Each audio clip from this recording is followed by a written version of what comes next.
I'm glad you mentioned Brazil because you spent 3 months there before writing the album, and it comes across very clearly your experiences out there. Perhaps you'd like to tell us a bit about I mean, it's a country, for those who don't know, that is officially, I do believe, the most unequal society on planet Earth. It has the 9th largest GDP and like the 12th highest murder rate, and the other 11 countries are nowhere near the top 10 GDP.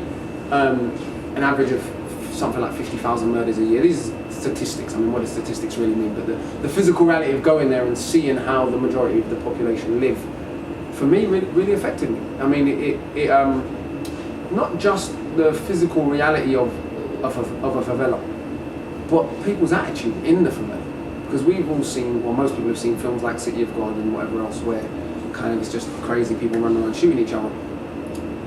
Ironically, I spoke to people from the City of God, and none of them like the film. They think it's a piece of crap. Because, in fact, what one person said to me was, it makes pornography of our problems without showing any of the cause. And I thought that was an incredibly astute observation. And for me, every favela I went to, I was welcomed. I was hugged. I was offered a place to stay and a meal to eat. So it's really interesting to me when people are presented as kind of big bad kind of killers that if you go there, you're going to get robbed. We shot a video, just the latest video for the latest single, Yours and My Children, in some of the largest and most dangerous favelas in Rio de Janeiro. Dangerous. With tens of thousands of pounds of camera gear. We didn't get robbed. No one troubled us. No one bothered us. And so those experiences made me feel a duty to speak about what's going on there, particularly in relation to the police and the policing of those poorer communities, which isn't controversial, isn't me pulling out of the sky. The BBC have written about it, Time magazine have written about it, The Guardian's written about it. Everyone knows what's going on, but the world's not really saying nothing. And even that I find interesting, where how do we decide which inequalities, which brutalities, which modes and incidents of mass murder we determine inappropriate and inconvenient, and that we have a big media storm about this government is really, really bad and we must do something about the way they're behaving.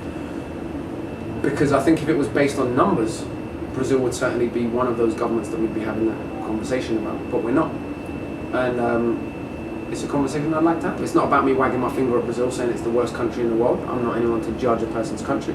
It's about saying, as a human being that lives on this earth, this is a metaphor. This country is a metaphor for what human beings do to one another. You have the largest slum in South America, 1 block from the most expensive mall. You can walk out of the favela to the mall. And I don't know how it must feel to grow up in that environment. And in fact, I came out of that favela late at night driving and got immediately pulled over and got a gun pointed in my face by the police. Because, of course, I'm in an imported car coming out of a favela. I must be some sort of criminal. And it wasn't just that he was pointing the gun at me that was significant. I was with 2 other people. He didn't point the gun at either of those guys. He was pointing the gun at me saying, lift up your shirt, show me you're not carrying a gun. Lift up your shirt, show me you're not carrying a gun. Getting really nervous. I know how police are out there, so I kept my hands up. I was like, I am not putting my hand down to my waist. You are crazy if you think my hands are going anywhere.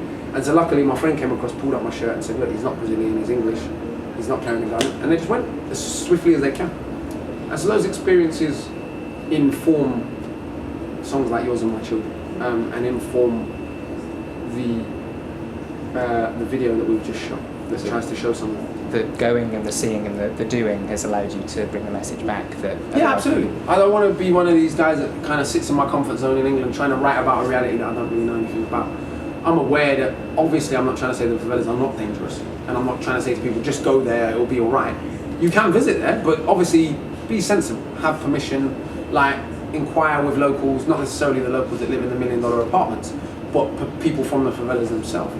But I suppose I'm like a reporter. Chuck D used to say, hip-hop's the black man's CNN. Now I think hip-hop is far beyond just being for black people now. It's a worldwide cultural form.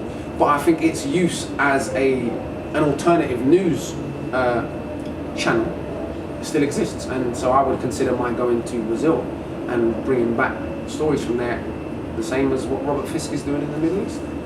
Just my mode of doing it is slightly different. Do you see yourself as objective if we're sort of going down that reporter route?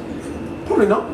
I don't think I would be. I would say that I'm completely objective. I would say that, like all reporters and all news institutions, I have my own background, my own personal feelings and thoughts that will naturally inform my outlook. I try to be as objective as I can be, which is all anyone else can do. I don't think it's possible to have complete objectivity because we've been brought up in a culture that conditions us to the values of that culture. Therefore, the eyes through which we even view something are not objective. They're eyes of a Londoner or a person from Manchester, which has its own set of values. I try to be as objective as I can within the culture, the cultural framework that I have.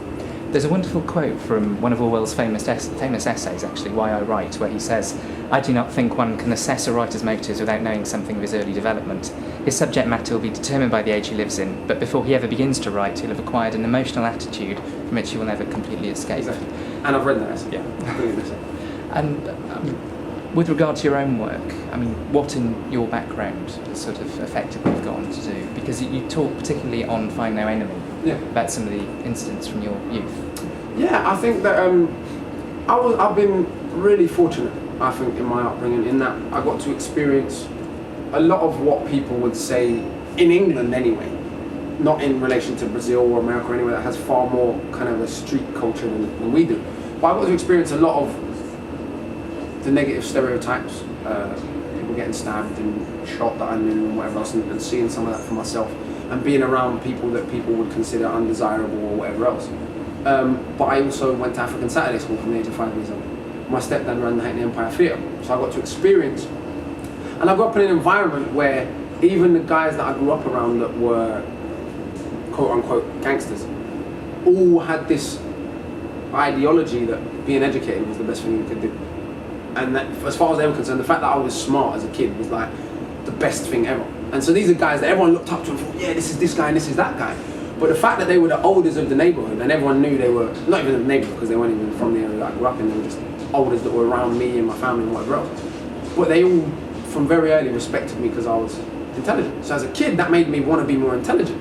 If like the bad guys think my intelligence is cute and cool and encourage me to be more intelligent, I'll keep doing that. And I got to hear a lot of stories firsthand, and not all this glorified nonsense in rap music, where guys would tell me stories and be like, you don't want to be like me. You don't want to live how I live because the way I live is rubbish. And they would tell me stories firsthand, and that really affected my outlook on street life and on the decisions I would make. And then I had people that were completely normal, hard-working people that also encouraged me to be intelligent. So I had this whole framework of people, despite being working class and from a single-parent family and whatever else. I had all this whole framework of people pushing me to push my mind, and that massively impacted me and allowed me to, I think, withstand a lot of the pressures that other young people that don't have that network succumb to. Because I'm yet to meet one 8-year-old that doesn't want to be intelligent. I do workshops all the time with primary school kids, and I've never met one 8-year-old that says, no, I don't want to be smart, I want to be thick. I think being thick is great. I'm yet to see that. So therefore we're born with this natural desire for knowledge that society kills, and that didn't happen to me. And so I'm really, really grateful.